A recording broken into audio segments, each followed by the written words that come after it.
there's a divine purpose on man to share their story. And there's a divine calling on certain individuals to step into that gap and share their specific story. And I think that's a really cool blend and a moment when those two things kind of meet. Welcome to the Faith at Work podcast, sponsored by Servant.io. Servant is focused on helping faith organizations maximize their impact with cutting-edge tech. But this show is all about equipping you with wisdom and insights from Christians who are on the front lines of business and technology. I'm your host, Jake Oswald. Let's get into this week's episode. Welcome, everybody. Today we're joined by our friend Aaron Alba, an expert storyteller and a key voice at Streamline Books, a company that helps people bring their message to life. Aaron's passion is helping people find, shape, and guide their story into the world. So if you've ever felt like you have a book in you, or someone who does, this episode might just be the spark you've been waiting for. Aaron, thanks so much for joining us today. We're happy to have you.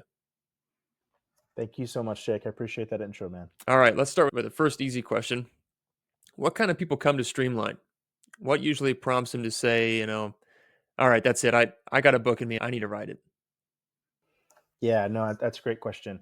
I get asked that a lot too. I can give you the businessy answer, like our traditional ICP, and I can also say the more heartfelt answer is people that really say, I need to share their story. I need to share my story. There's usually a message. There's usually an itch, right? But articulating that a little bit more professionally, I would say 45 to 75-year-old leaders that are at a pivotal moment in their careers. Why do I say pivotal moment? Because on one end, it's people who've been in the corporate world for years, for a decade plus, and they say, hey, I want to become an author, whether it's become an author and stay at my job, or I want to become an author and launch a speaking career, launch a coaching business, launch a consulting business. So this moment of pivot, right? And then there's this other grouping, again, 45 to 75. So it could be either of these in that range. The other group would be people that maybe have exited companies, people that have spent their whole careers, that they've slaved away and they've put everything they had, blood, sweat, and tears. And then they get down to it. They're 60-something years old. They've sold the company. And the question that comes up is, now what? What's my legacy? What am I leaving behind? So I would definitely say 45 to 75-year-old leaders that are at a pivotal point in their career, whether pivoting into authoring a book and speaking, or they're pivoting into leaving some sort of legacy behind. Do you find that people come to you locked and loaded, or do they sometimes have hesitations that hold it back? And if so, what are those hesitations like? That's a great question. So Streamline is cool in the sense that it's a hybrid publisher. We can get into all the details in publishing and stuff later. I won't bore you the details right now. But the two big things that we really do is we do ghostwriting and we do the traditional editing, designing, publishing, right? And so people come to us usually when they have a little bit more of a fleshed out idea. They say, hey, I've written 40, 50,000 words. Like, now what? Like I the past year, 2 years after my kids go to bed, I'll hop on the computer, I'll write for a few hours. And so that's what I would say is half of the people that we talk to, maybe less, was saying, hey, I have this half-baked idea, I have this fully baked idea. Can you just help me dress it up? Can you help me clean it up? Can you help me make it go to market ready? And then I would say the other half, if not a little bit more, people that come to us and say, hey, I have this story, I have this heart, I have this message.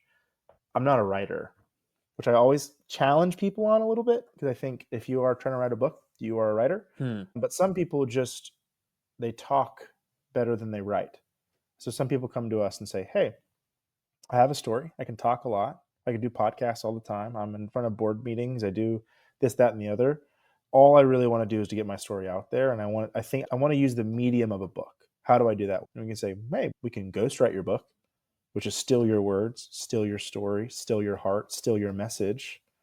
And that's what we see is people that come in with half-baked or full-baked idea, and they're like, can you help me make this great? And then the other, let's say maybe 60% of people is like, hey, I have a lot of stories. Now, how do I turn that into something? What about when you come across someone who doesn't realize that they should become an author? They have something they're passionate about, but they might be like, oh, but I could never write a book.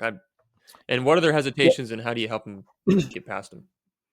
Great question, man, which I think is a lot more people that aren't even on these calls, right? People that are probably listening to this podcast, or people that are looking up the website, they're on the edge of the circle, right? Mm. Like one of my friends is a thought leader. He has his whole framework.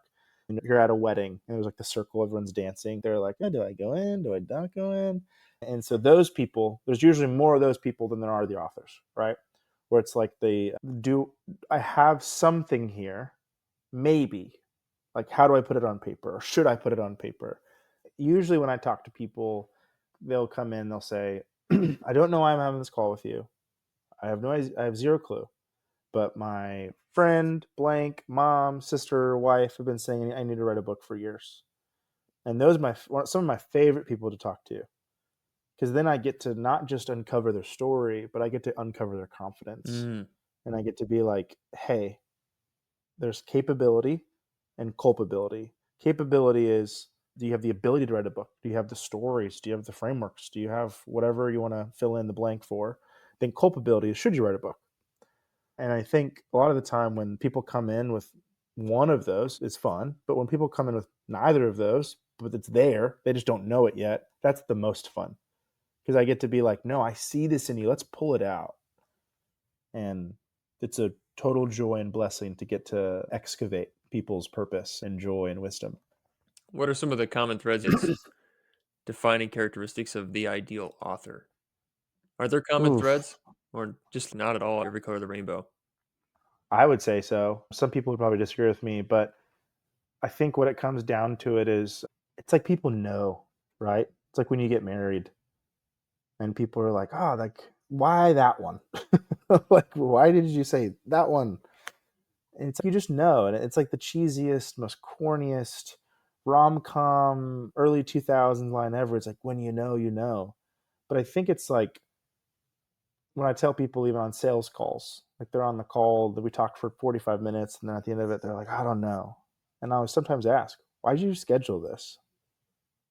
Why did you even hop on this? And I think that's the common thread, is like, it's an unspoken thing that I can't really metabolize or put into words, but sometimes people just know. And it's, I know because when I was 14, I wanted to write a book. And I'm like, cool. Where I just, people have been telling me, okay, people have been telling you, but do you want to write a book? And I'm like, yeah, I've always wanted to. And that's what that's what I've been hearing a lot of, is like the desire. I think there's this common thread of desire. And I've not once heard someone at Streamliner before say, I want to become famous. I want to use this to become famous. I've only ever heard people say, I just got to share a story, or I want to help young men, or I just want to. And it's like there's this unspoken itch to your soul, Mm. and you don't know how to scratch it. You're reminding me of a friend I made who came out of the Hollywood industry. He was this purely original thinker, truly creative guy, and very articulate and inspiring. And we had maybe like our second or third phone call get to know each other, which is already weird. Guys don't do that, but we just were having too much fun, and he was too interesting for me to resist.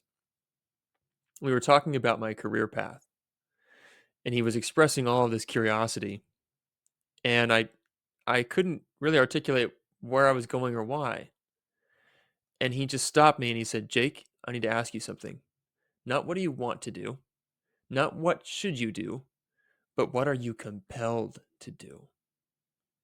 And that's like I don't know why, but I just know. And I was like, "Oh my gosh, I think I know what I'm compelled to do. I think I know. There's something in me that's pulling me along in that direction rather than me pushing." And I feel like I can sense that. If I'm imagining meeting some of the authors you work with, they probably feel that way. Like I just have something in me that I'm compelled to do something about. And I don't really know how or where or what, but they have that itch. Yeah. I love that, man. Thank you for sharing that. And I think that's such a beautiful way of, I would call it divine Mm. purpose. And I literally told the guy a few weeks ago to not write a book yet. Yet. That's the right word. It was just the stars didn't align, or the budget wasn't there, whatever it was. But he had everything there, and he had the itch. It was a preeminent compelling, if that makes sense. And he even knew it, and he called it out. And so it's one of those things where it's like this divine calling or divine appointment. Like I'll be honest with you, man. I've been a writer my whole life. I was reading history textbooks and writing mystery novels when I was like 12. And so for a long time, I would always say, writing is my thing. It's a weird thing to say as a 16, 17, 18-year-old. And then I meet all these writers before Streamline, where I used to work, all these different consultants. I started meeting all these people, and I realized that like writing is not my thing. Writing is our thing, the collective our as like humans. And then what binds us together is stories. Like you look at like cave paintings, you look at like the creation of fire, and like we could talk for days and days about the length and the history and all these things, but it all ties back to story, right? And so it's like this beautiful, cool thing that it's like we are created and designed to share our story. We're created and designed to not gatekeep these beautiful wonder, like Bob Goff. It's one of my favorite authors of all time. From what I've heard, I could be wrong. People are like, you got to write your book. You got to write all these stories. Like your life is stranger than fiction. A seed gets planted. You know what I mean? Oh, I want to be a writer. And then you read Love Does, and it's every single story is the most insane story I've ever read in my entire life. Do you know what I mean? Mhm. And so it's there's a divine purpose on man to share their story. And there's a divine calling on certain individuals to step into that gap and share their specific story. And I think that's a really cool blend and a moment when those two kind of meet. You're reminding me of a quote from Excuse Ken me. Burns, and I can't grab it. I can't think of it, but famous documentary guy, and he said something like, "Man, why would I write fiction when the world is already full of the most incredible true stories? It's just that they're right underneath our noses, and a lot of times the stories that we have are they're normal to us because we've told them so many times, or they're just we're so used to them, but they're actually beautiful." Yeah, I totally agree, man. Totally agree. So, what happens when somebody signs up to work with Streamline? What's the actual services you offer? If you got the itch, you're compelled. What happens when Yeah, they walk through your doors, so to speak? great question, man. So people get referred to us all the time, right? I'd say majority of our business comes to that. They have a conversation with me. They have a conversation with them, our co-founders, over coffee, over Zoom, whatever it is, and then we send their proposal, and they're like, "This looks great," and they say, "Now what?" Now the action starts, right? What I tell every single author is, hey, all of the conversations we've had, I'm going to compile a very short author biography and a book description. Put it through ChatGPT, take my note, do the whole thing, and it spits out on the other end this really cool, really awesome sounding like this person has 25 years of experience doing this, like they're compelled to do the, and so it's that I share that with our team. We have about 30 writers, editors, and designers on our team. And so it was one of the coolest, most unique parts is we'll that author biography, that description, and all my notes, we'll give that to our team of 30. And we'll say, hey, who wants to work on Jake's Oh, book? cool. And it could be one, it could be 10, it could be five. You know what I mean? Someone could raise their hand and be like, hey, Jake's story reminds me of my dad's story. Like my dad was a cop, or my dad was in the medical field, and like whether like heavy topics like suicide and death, loss of life, like all these different overlapping things, people will raise their hand and be like, hey, I want to work on this book, whether an editor, designer, writer, whatever it is. And then our editor in chief and our head of design will usually just build their team, get a project manager, get a writer, get an editor, and then we'll kick off. And then thus starts the potentially roughly 9-month process from inception sometimes or half baked manuscript to a fully fledged done book. And it literally is the team just walks them through the whole process at checkpoints, signing off on things, making sure that they're not losing their voice, not losing their story.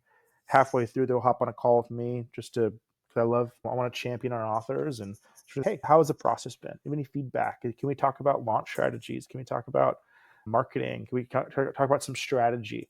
I've worn a couple different hats in my career, and so I get to play some of those different roles. And then at the end, something we just started is we're putting our streamlined resources behind every author that launches, and they have the optional choice of doing a podcast, much like we're doing now with me, asking them questions about the subject matter, what they're excellent at. We'll do a LinkedIn Live, we'll cut it up, we'll give them footage. And so, Hmm. just another way of saying, hey, how can we put our resources and our community behind you? And then, boom, their book's done, they're online, it's all live. Yeah. Fantastic. Yeah, writing a book is like it's this insurmountable task, especially if you have a career and or a family. Getting to the top of the mountain, not easy to do alone. Something else Yeah, I wanted no, to ask you about. You're good, man. I know that some of your clients have leaned on you for getting plugged into or getting trained on the public speaking circuit. Sometimes authors write a book to get into that career path, or it happens serendipitously if their book finds real traction in the market. So, is For that sure. something that you guys do too? What's that look like? Yeah, great question. So there's a three-pronged approach. Streamline, like the heart of it, we use that word in everyday language, is aligning different pieces. Like we're taking something messy, making it clean. And so it's Streamline Books is usually the front door for most people. Yeah, we have Streamline Media, where we will help authors build their personal brands, whether website, newsletter, LinkedIn content, social media, creating social media calendars, updating that, ghostwriting content, whatever it might be. And then we also have Streamline Speaking. Here soon, we're going to be relaunching our community and making it a lot more robust. And so we'll have this arm to Streamline where authors and speakers can hang out. And then we're going to launch Streamline Speaking, which is going to be a paid community where our CEO, who's done hundreds and hundreds of speaking engagements, we're going to give our speakers active leads, conferences that are reaching out. People are like, hey, I need a speaker. I know I trust Streamline. Give them opportunities to practice their keynotes. We're going to do some coaching behind the scenes. So our CEO and myself will be doing some group coaching calls. And so it's going to be a community and coaching arm for speakers that otherwise are just Googling things and are watching YouTube videos and saying, hey, here are some actionable steps that you can take with the community and to people who are in the field. And we think we know what we're talking about, but no, we do. We get to coach people along the way. Right on. Yeah. How about your background at StoryBrand? Maybe tell us a little bit about what StoryBrand is for anyone who's listening who's not familiar with Donald Miller's work, and then talk about Yeah. how your experience there laces into what you do at Streamline. Great question. So for anyone listening to this or watching this that doesn't know what StoryBrand is, I would say it is the ultimate consulting company tool for messaging. And so in everyday business, if you like, for a real example, you go to a website, you scroll through someone's website and you get to the bottom of the page and you go, I have no idea what this company does. Or you get a sales email and you're like, I have no idea what this person's trying to sell me. StoryBrand, a consulting company out of Nashville, essentially just said, what if we made a very clean, aligned framework and tool and process to align messaging in business and in life? And so it was a consulting company. It is a consulting company. It's awesome. It's an amazing team. Donald Miller is the head of that. If you're like, I've heard that name before. He wrote Blue Like Jazz, New York Times bestselling author, pivoted it into messaging workshops. Those blew up. Some of his first clients was Ford, Procter and Gamble, like the White House. And he was like, hey, I'm an author. I know how to use words. I can apply this to business. And so I worked there for a few years ago, became good friends with Don and the entire team. And they're just the most wonderful people in the world. And they help large organizations and small organizations align their messaging and then equip them with tools to keep that messaging clean and congruent going forward. So I worked there. I'm certified with them as a coach. And so my background there, I think it was just like what I would say, you ever put on a pair of shoes and you're like, dang, these are awesome. You're in like the clearance section or something at Target and they just fit perfect. This is exactly what my foot needed today. That's what it felt like working at StoryBrand. Because it's like for years in the church world and the ministry world and the nonprofit world and some different reps in the marketplace, the for-profit business, I was always trying to help people align their messaging, but I wasn't calling it that. I was like, yeah, let me look over your essay or let me look over your emails or let me look over your outbound. But without backing or a framework, it was just shooting from the hip. And so I felt like it was like just a perfect fit in terms of saying, hey, I'm decent at words. Now, what is the ROI on those words and how can we put that into practice? And so all of that directly aligns with my role here because I just get to say, hey, you just talked for an hour about your story. I think let's pull out these 20 minutes. Let's deep dive these 20 minutes. I think the title of your book is here. I think the description of what your book is going to be about is here. I think actually your goal really isn't to be a bestseller. Your goal is to impact young men and at the church level. So like I've had a lot of conversations like that where people come in with goals or a messy thoughts. And at the end of it, they're like, this is what my book is called. This is what I want to do about it. Or this is the rough idea of what my book is about. And then now I know next steps, if Mm, that makes sense. I know it's kind of a long answer, yeah. but I'm thinking about there's probably some overlap between what it's like to consult someone at StoryBrand who has a message they need to clarify and Mhm. consult someone who has a book, a message they need to clarify. Are there any common mistakes or ditches between both of these clientele? What would you say? Yeah, man. I was a full-time consultant, a StoryBrand consultant for authors and speakers before I joined the Streamline team. And so, speaking from that experience and my current experience, I think like people come to me and they just say, "Hey, I have all these ideas, I have all these thoughts. How do I piece them together?" And I think the Streamline in the marketplace, StoryBrand or StoryBrand as a consultant in the marketplace, the advantage and the beauty that we get to hold in a relationship is most people don't walk around with clarity and confidence. Most people walk around is they're clocking in, clocking out, getting home, throwing the steaks in the oven, or they're cooking spaghetti, they're getting in bed, they're watching Netflix. And then it's, I just wish I had a more clean schedule. I wish I had more time to work out. I wish I had more balance, more this. And so I think the beautiful opportunity that Streamline has and people at StoryBrand have, and that these pitfalls that people come in is they come in, one, thinking they need to have all the answers right away, and two, thinking it's their job to find all those answers. When in reality, when you submit to a process or submit to a framework or submit to someone who's done this thousands of times across however many different industries, whether it's StoryBrand or the 160 authors we've worked with at Streamline, saying, hey, you don't have to have all the answers. You don't have to have every single question or every single box checked off in the next 60 minutes. It's like, release yourself to this process. Let us do the work, a lot of the work for you. And all you have to do is share your story. And we're not going to compromise on your story. Mm. I think that's the biggest misconception is business owners from the consulting world that I've worked with, and authors in the publishing world. It's you're coming to an expert or an authority for clarity, release control and allow them to give you that clarity. And that's really hard sometimes, especially for successful people. Okay, this is a little bit more of a technical or practical question. Yeah, for sure, man. If I'm thinking about writing a book, especially in the age of AI, IP is everything.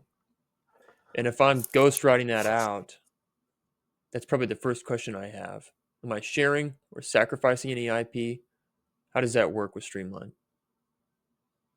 It's a great question. I love that question. And I will start it off with the story that this is not a full representation of Streamline. I will preface that. This is me sharing a specific story that I got to see in my role. I'm not speaking on the behalf of Streamline.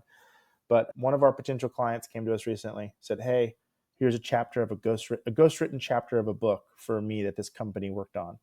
I looked at it, something seemed fishy, looked at the website, looked at the person who sent that person the chapter, looked at the founders, I basically did a deep audit of the business.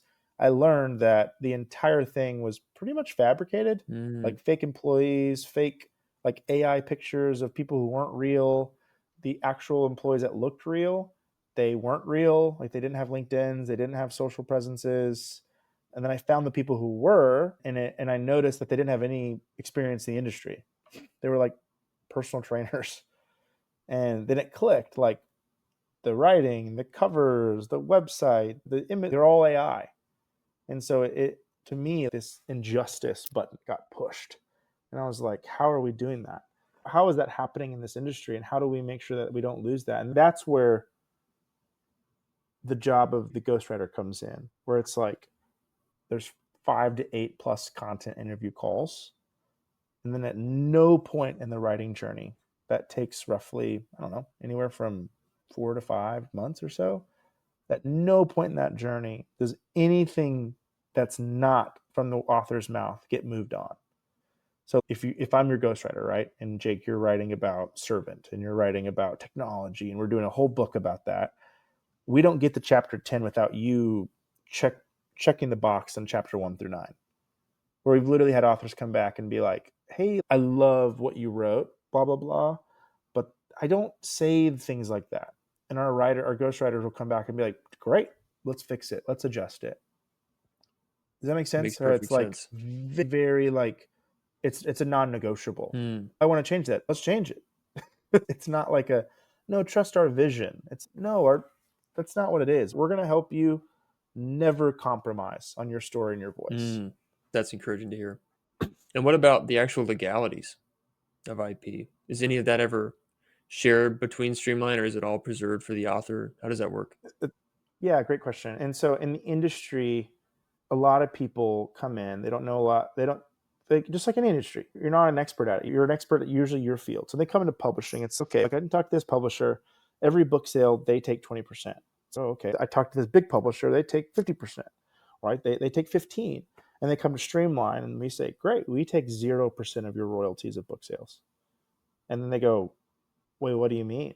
Does that mean you don't care about the success of my book? And it's no, actually, we provide media services. We have a community. We do free call, like free coach, like all these different things caked around this process, like a free interview with me, like all these different things. And we say at the end of the day, the publishing industry is such a wild west right now, especially when you're not in the big five traditional publishers. The hybrid industry is, like I just told you, that's how crazy and unregulated it might seem. So having these beacons of hope, there is some really healthy, amazing teams out there, not just Streamline, that are doing really good work and are doing right by people and saying, hey, when you come to us, this is the portion of the profit or royalties. But when you specifically come to Streamline, the thing that is our differentiator, I would say, is we say, hey, you deserve full control. So like when we get them set up on Amazon, it's at the bottom online, and it's their name and their bank accounts like attached to Amazon. Like it doesn't go through us to go to them. And I'm not saying that other people who are doing that are bad. I'm not saying that at all, because we have some competitors in the space that we call friends that do that. Great on them. We just personally have a conviction on right now in this day and age is just full ownership of their IP, full ownership of their book, full ownership of everything we're doing. And from what we've heard from some of our authors, they're like, wow, there's no sneaky fees or there's no hidden I gotchas. It's no, we don't even have the login sometimes. We do have the login, but we're not going behind the scenes and changing things. And does that make sense? Yeah. I think anybody who's It's interested cool. in writing a book, those are all easy on the ears. That's how I would Yeah, feel, at least. All totally. right, now I We want don't some want to lose stories that. from you. Maybe Okay. we can tell even 2 or 3 here.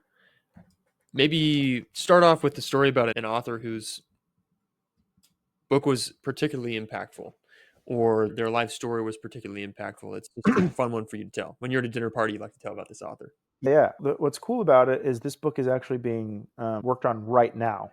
So it's not even out yet. But this guy named Darren came to us a few months ago, and we're just talking. He's just very like relaxed, and we're starting to deep dive his story. And he's written some of his book already, and we're reviewing it. And I came in on this conversation late. Like he'd already talked to Streamline. I came in the middle. Come to find out, he is like 20 to 30 years of experience in the Secret Service. Wow. He won like a Medal of Valor or something. Like he was at like on 9/11 at Ground Zero. He was like saving lives. And like I'm talking to him and I'm just like my jaw is like on the floor. And I'm like, okay, great. Like you're gonna be a famous speaker. This is it, dude. This is great. Like you put all this work. What's the goal with your book? And he was like, I just want to impact men, and I just want to help them like find their purpose and work hard and serve and love their families and community as well. And I'm like, wait, what? It's like total like you're a hero. And he's like men are heroes, like healthy men that are leaving their homes in a correct way, like how to impact those guys.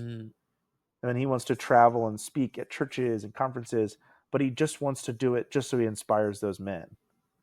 And if there's any details I'm missing there, because it's still being worked on, you'll see it in his book when it comes out later this year. But it was just one of those moments that it kind of like, not humbled me like in a bad way, but it was just reminded me like, man, like there are just some really good people out there. Like this hero, like medals and saving lives on 9/11 at ground. And he just wants to use his story to inspire people to do more than he did. And I'm just like I still get choked up talking about it. I'm like, dude, so cool. How about a story of somebody who, after working with Streamline, maybe was able to articulate what the experience was like, having taken all of these things that are in their heart and mind and given birth to it. It's like a self-actualizing, you know what I mean? Yeah, How do people it's a great describe that? question. Yeah, no, it's a great question. I literally just talked to someone recently. He's a sales leader in the corporate world, and then come to find out on the weekends, he's an SEC football official and like crazy, like double life, tongue in cheek. No, he's an amazing guy. And getting to talk to him, like his book just launched recently, and getting to see all his posts. He's doing an audio recording of his book right now. He literally messaged me today and he was like, I want to do another book just so I can get back in the studio. Like, where else would he be in a studio? But you got to think, 2 years ago, he's just calling Texas, Alabama. He's calling Georgia, Tennessee. That during the week he's like leading sales teams. People are probably telling him, "You have a story, you have a story," and he goes, "Nah, man." And then now on the other end, I'm on a call with him and I are like cackling. But there's other people on the call. We're talking about football. We're talking about missed calls. We're talking about, in terms of missed ref calls, we're talking about Georgia, Texas. Oh, we're talking about all these things. And it was like that smile, like the light bulb went off when he was just like, I can share this. Like, I have a platform. Like, I can tell people my story. Like, these like different versions of my, like, it was just so cool to now see him posting every day, like unboxing the book. And then I see people commenting, they're like, I read your book, it changed my blah. And so to me, it's just a fun way to, a couple of years ago, he probably didn't even think he had it in him. And all it took was like, you have a cool life, man. You should write this down. And then years down the road, now he's like handing out books as a sales leader, an SEC football official. He has this like confidence about him. Hmm. Like when he's posting, you can just read it. And I'm like, not to say he didn't have it before, but no one can say he doesn't have that now. Like this guy is just cut from gold. Just like If that really makes settled sense. into his identity.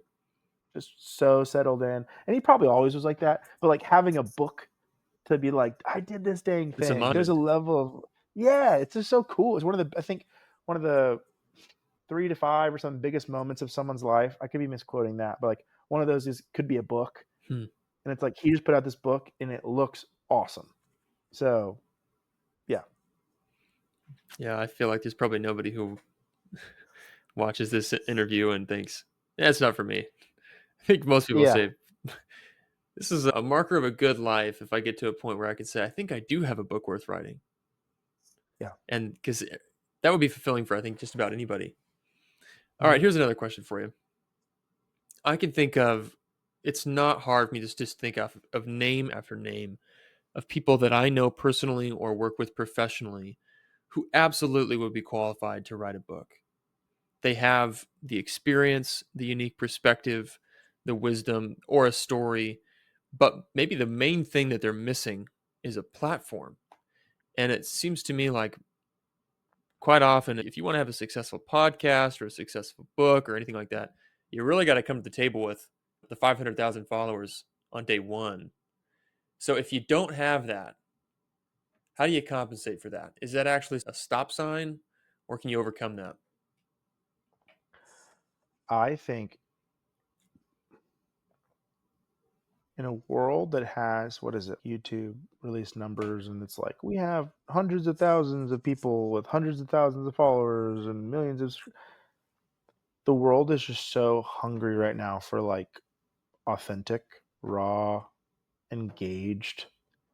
If you go to LinkedIn right now and you go through all these posts about like business leaders and playbooks, go to the comments.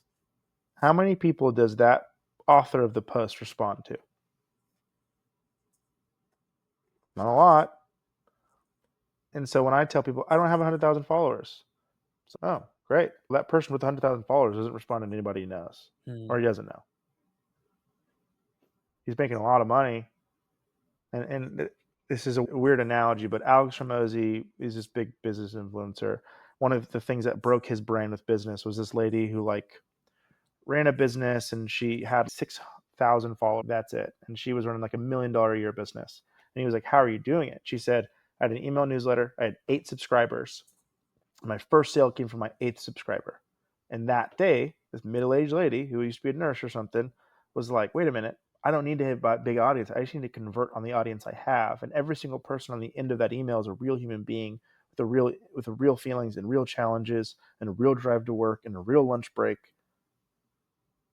And that to me, like he said, that moved, like this runs is acquisition.com, $100+ million a year investing, all these things. That moved his brain 1% to the left a little bit. And to me, that proves one thing.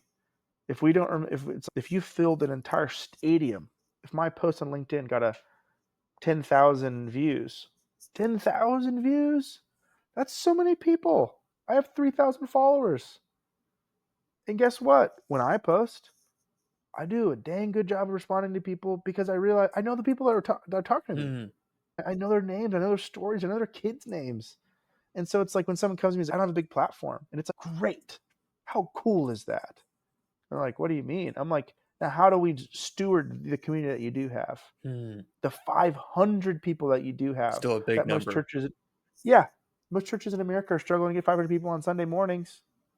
You have 500 people. Let's say 200 of them are bot accounts or don't use their 300 people. You have 300 people that can jump on a podcast with you or, yeah, sure, buy a course, but you can get lunch with, you can break bread with, you can tell your story to. The 300 people took your 3 biggest life lessons from all the years that you've lived.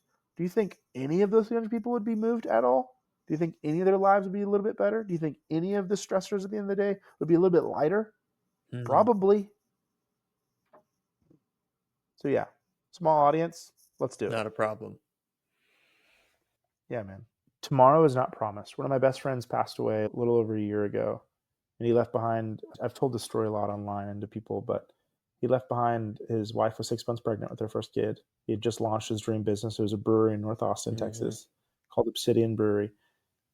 And if there was anyone that didn't deserve it, it was him. 1,000 people showed up to his funeral, different race, different creeds, different everything. But they were all laughing, and there's this central point. This guy who built this relationship with all these people behind a POS system. I remember asking him one time, I think even months before he died, I was like, don't you want to do more? And he goes, I'm living my dream. This is all I've ever wanted to do. And I saw the output of that. And sometimes just sitting in your calling and just doing what you're supposed to do is going to lead to more fruit than any strategy, any waiting, or any lofty ideas that any of us might have. So it's like if you're sitting on an idea and you feel like you're supposed to write it, just write it. And then one of my mentors to me told me, I was like, I feel like I'm going to be famous one day. I want to be a writer. I'm going to be an author, yada, yada, yada. And one of my mentors one day said, what if none of that happens until you're 45? Is it enough? Is that dream enough? I think it is. But years later, I answered that question. I think it is. If none of my dreams ever come to fruition, but does it mean I don't do anything with those right now? No. So let's say you wrote this book, this dream book that you have, and no one reads it for 10 years. Were you obedient? Were you following your divine calling, your divine purpose? Were you still writing to the audience of one? What if you write this book, your dad reads it, no one else ever touches it, and you see your dad cry, and he's like, this is so much fun, I'm so proud of you. That to me is, it's worth it. And so that to me is like when people come to me about books and they're like, should I write this book? Should I do this? Is now the time? I don't know if I have a story worth telling. What I said back, I'll say this to anyone. This lady came to us, had all these stories, crazy stories. Throughout the whole conversation, she just kept coming back to this like anchor point of, I don't know if I should write this, or I don't know if I have a good message to share. And I kept encouraging her and challenging her. At the end of the call, I said, look, I can yell at you until I'm blue in the face with encouragement. Nothing is going to change unless you decide you're going to do this. And that's what I tell people all the time is write the book or don't. I will fight loudly for you from the corner, but overall, if you're supposed to do it, if you're called to do it, if you're capable of doing it, and you should do it, just do it. All right. Aaron, this has been such a lovely conversation. I'm so glad we brought you in today. You're a natural. And I can already tell we're going to be good friends. So this is probably the first of a few. And for anyone who's listening, boy, if you got a book on your heart, but you don't know where to begin, your friends at Streamline are worth talking to. And there'll be links, the whole nine, for you guys to get plugged in and find them and talk with Aaron and whatever else. So thanks for tuning in today. We hope this episode was enjoyable for you and inspiring. Aaron, thanks so much for joining us too. We'll see you again soon. Appreciate you. Appreciate all you listening.